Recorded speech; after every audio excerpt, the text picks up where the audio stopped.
Salibonani balaleli lababukeli ngemakhaya. Ngithanda ukulibingelela ngegama lenkosi. Namhlanje isifundo sethu sizayama kakhulu kobomama. Isihloko sethu sithi sona amaqhawekazi okwethembeka. Ukwethembeka ngenye yezinto abantu abayithandayo. Wonke umuntu uyathanda ukuthi abe labantu abaseduzane kwakhe abathembakeleyo ngoba uyabekwazi ukuthi konke kuzamhambela kuhle.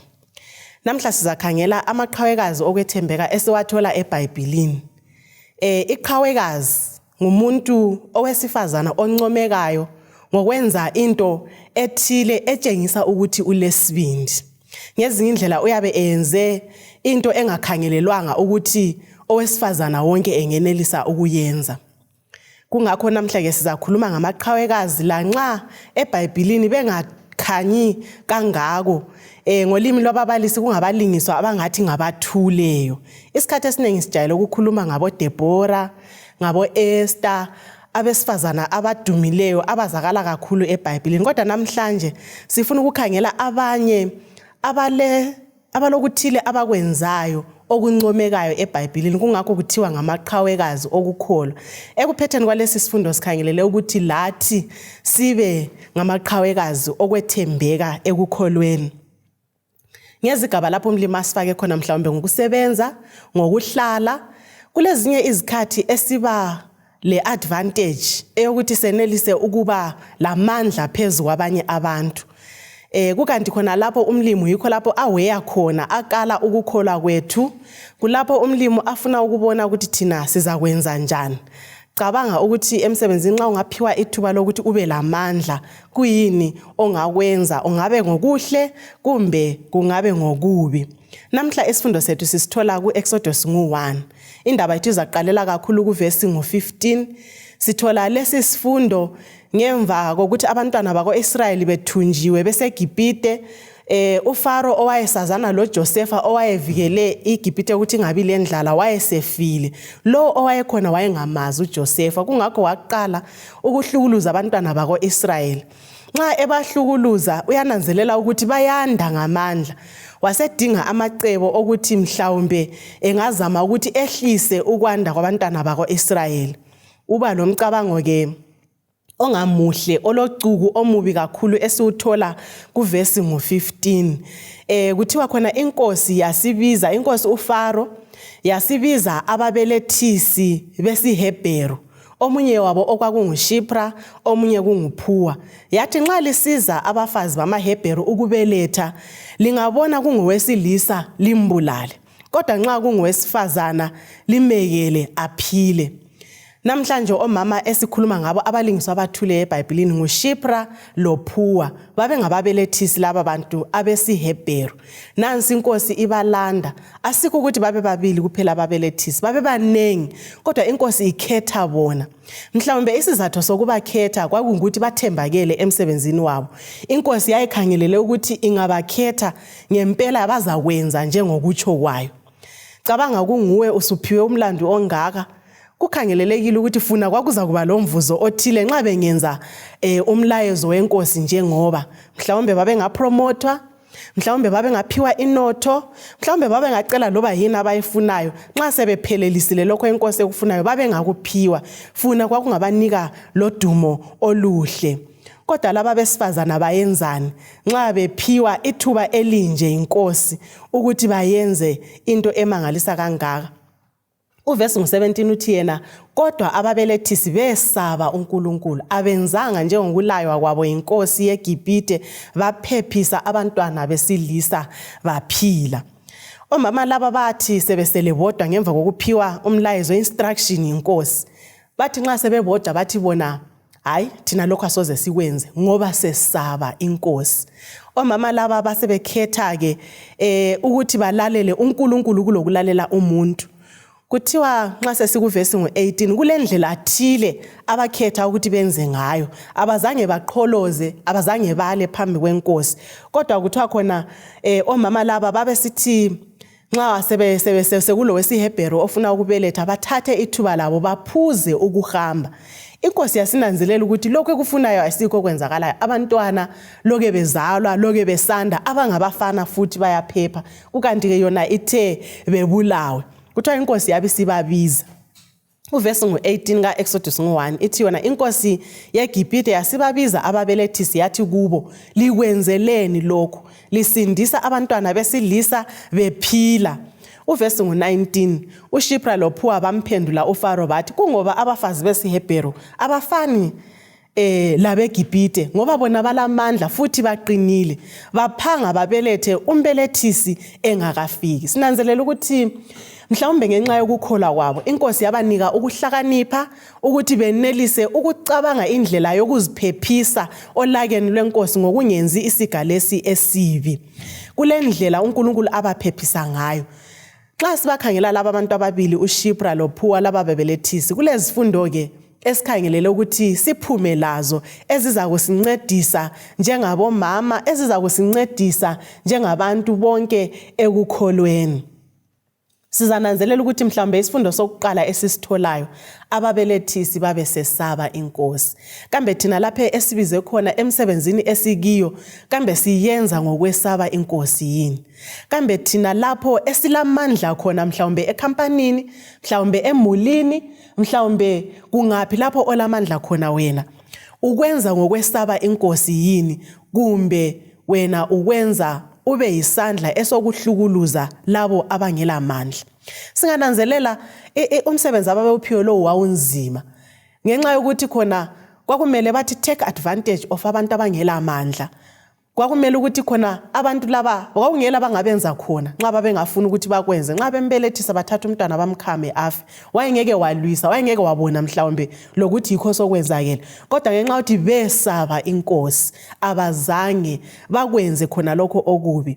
Ngithanda ukuthi sikhuthazane ukuthi ngamunye wethu lapho esibizelwe khona, lapho esilamandla khona, lapho esibizwe khona inkosi, esisebenza khona emphakathini, asesabeni inkosi kukho konke esikwenzayo. Kuzasenza sibe ngamaqhawe lamaqhawekazi okukholwa. Abanye abantu abalamandla emsebenzini bayancindezela abanye abantu, babaqilibezele, babalimaze ngoba benanzelela ukuthi abayenelisi ukuzilwela. Kodwa inkosi iyabala imisebenzi emihle eyenziwa yilabo abathembakeleyo. Sibe sesikhangela isifundo ngo-2 esingabe sisithola la. Baphatha lo umsebenzi ngokuhlakanipha. Ke ngakhuluma emveni ngathi mina inkosi nxa isibabiza abazange bafike batshengise ubuqholo, abazange bafike batshengise ukuthi bona bayenelisa ukuthi bazimele indaba yabo. Kodwa ngokuthobeka uNkulunkulu wabanika ukuhlakanipha. Bakhuluma bathi bona abafazi besiHebheru balamandla, bayaphanga babelethe umbelethisi engakafiki. Bayenelisa ukuthola indlela eyokuthi baphendule inkosi yeni yangasatholi amandla okubethesa icala ngendlela abaphendula ngayo.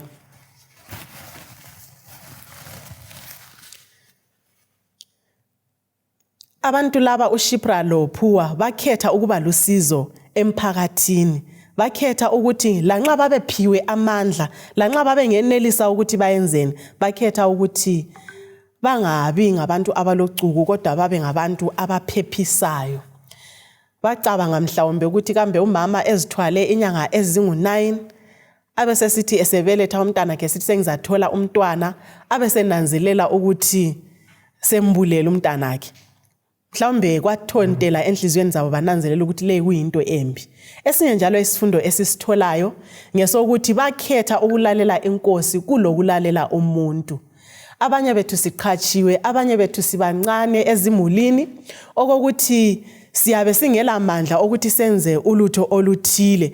Kube labanye abantu abasitshela ukuthi senze izinto ezithile ezingafanelanga. Kodwa laba abantu baba lesibindi esokukhetha ukuthi balalele inkosi kulokuthi balalele umuntu. Impilo yethu sonke silamandla okukhetha. Akula ukuthi ngizakuthi ngikwenze lokho ngenxa yokuthi ubani bethe ngikwenze. Nxa kuyinto embi silamandla okukhetha ukuthi senze okuhle. babe ngaba justified uShipra loPhuwa ukuthi khona inkosi isitshelile ukuthi senze kambe besingayenzani, impilo zethu bezisengozini besingafa phela laphana, kodwa bayenelisa ukuthi bakhethe ukulalela inkosi kulokulalela umuntu. Ababelethisi laba benqaba ukuthatha impilo zabantwana bakhetha ukulalela umnikazi wempilo. Esinye njalo esisifundo esisitholayo ngesokuthi ababelethisi bamelana lokuncindezela, bamela labo abangela mandla okuzilwela. Abanye bethu sikhangele abantu esikwaziyo ukuthi ngeke babe lamandla ukusiphendula nje, abangeke babe lamandla okumisana lathi, sibe sesithi take advantage of them, sibayenze babe ngabantu abathwala nzima, baphile nzima. Kodwa labo mama, lanxa babebona ukuthi omama laba ababelethayo bengeke baba lamandla okusilwisa, bona bakhetha ukuthi babamele, babalwele ngokuphuza ukuthi bayefika lapha ababelethela khona, baphephisa izimpilo zabantwababo. Empilweni yethu yesiKristu kulabanye abantu esimele sibavikele, kulabanye abantu okumele sibamele, singabi yithi abathungamela ukuqilibezela kwabanye abantu, singabi yithi esiphuma lamaqhinga afundileyo ukuthi abanye abantu bathwale nzima empilweni. Njengamaqhawekazi, okwethembeka lokukholwa, kumele simele labo abancindezelweyo, sibavikele labo abangela mandla okuzilwela. Kwesinye isikhathi abanye abantu babe bengela lelizwi lokuthi bakhulumele amalungelo abo, bengenelisi lokuthi bakhulume loba yini, kodwa thina njengamaKristu, njengabomama abangamaqhawekazi, kumele sibamele abantu abangela mandla. Isikhathi esiningi yithi omama esiphiwa abantwana abazintandane ukuthi sisale sibagcinile. Sibaphatha njani abantwana bona abazintandane? Kambe bayaluthola uthando kumbe bakhunjuzwa njalo njengonina wafayo? Abantwana abangabazukulu kithi ekumele sibagcine emakhaya lapho esifike sendela khona, sibaphatha njani? Kambe bayaluthola yini uthando? Kumbe bayakuzwa siyabayehlukanisa ngendlela yokuthi kuba segcekeni uthando bengalutholi? Kathi bona omamazala sibaphatha njani? Abanye omamazala bethu sebeluphele, bangogogo, kala lamandla ukuthi engakulwisa, engamisana lawe ngamazwi. Kambe sibaphatha njani? Siyabalwela yini? Siyabamela yini? Siyabayenzela yini okuhle? Njengamaqhawekazi okukholwa namhlanje, ake sikhethe nini ukumela abantu abancindezelweyo? Sikhethe nini ukuncedisa labo abangela mandla okuzilwela? Isikhathi esiningi omama emakhaya yithi esilamandla ukuthi umuntu engahlala ngentokozo kumbe umuntu engahlukuluzwa. Omama yithi esilamandla ukuthi imali ngaphuma ihambise ukudla yini ekhaya, ihambise ugogo kudokotela, yithi esingakuvuma khona lokho kumbe yithi esingakwenqabela. Ngiyakhuthaza namhlanje ukuthi njengabomama bokukholwa, njengabomama abangamaqhawekazi okwethembeka, asimeleni abangela mandla, asibameleni labo abangenelisi ukuzikhulumela, abangenelisi ukuzimela. Isifundo esisitholayo njalo esilandelayo ngesokuthi ukwethembeka kwababelethisi laba kwaphephisa isizwe sonke samaHebheru kanye loMosi wayekhangelele ukukhulula uIsrayeli. Cabanga ukuthi ngabe bakwenza lokhu, kutsho ukuthi ngabe loMosi wabulawa ngesikhathi senesiyana, kutsho ukuthi abantwana bakwaIsrayeli babengeke bakhululwa. Umsebenzi esiwuphiwayo, umlando esiwuphiwayo ngumlimi lapho asibeke khona, singangananzeleli i-influence yayo nxa sisenza, kukanti yona izafinyelela lalapho esingeza ke sacabangela khona. Mhlawumbe lalapho sesifile kusale indonsela yethu ibonakala ngalokho esiwenzileyo.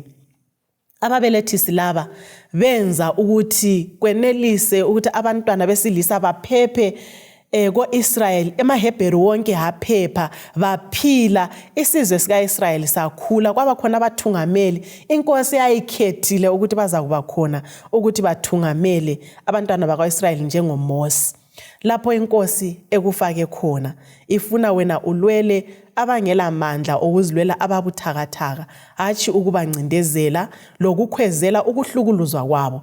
Indonsela yakho ingafika khatshana, yenelise ukuthi khululwe lesizwe esizayo. kungakho hlala uthembekile. Inkosi ikufake ngabomo, yakufaka njalo ngesizathu esithile lapho okhona.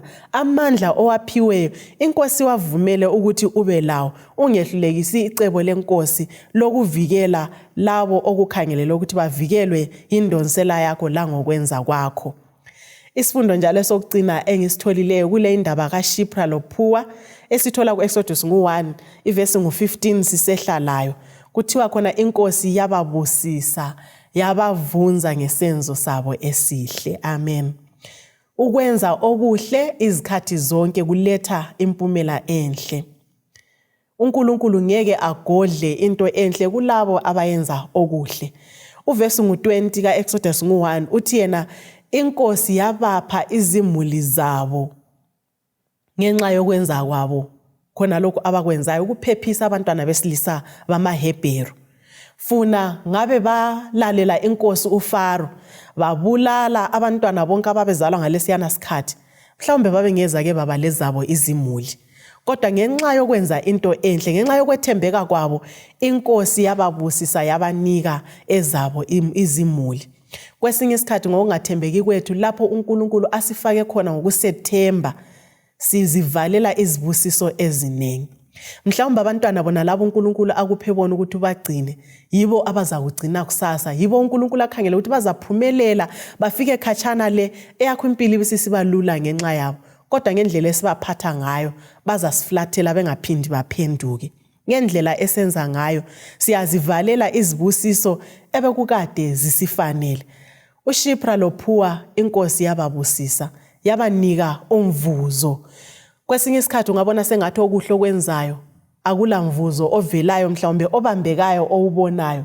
Kodwa ngithanda ukukunika isiqiniseko sokuthi uNkulunkulu uthembekile. uNkulunkulu doesn't take advantage of umuntu. uNkulunkulu uthembekile, uza kubusisa ngesenzo sakho esihle, akwenzele kuhle ngenxa yokuthi ulalelile.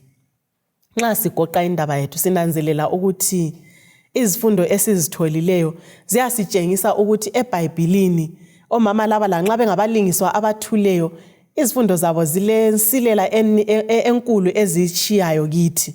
Ukwesaba inkosi kuyinto eqhakathekileyo engasiphephisa kokunengi. Kungakho ekuphileni kwethu kwansuku zonke asiphileni ngokwesaba inkosi. Ukwesaba inkosi kuza kufundisa ukwala, to say no ezintweni ezingalunganga.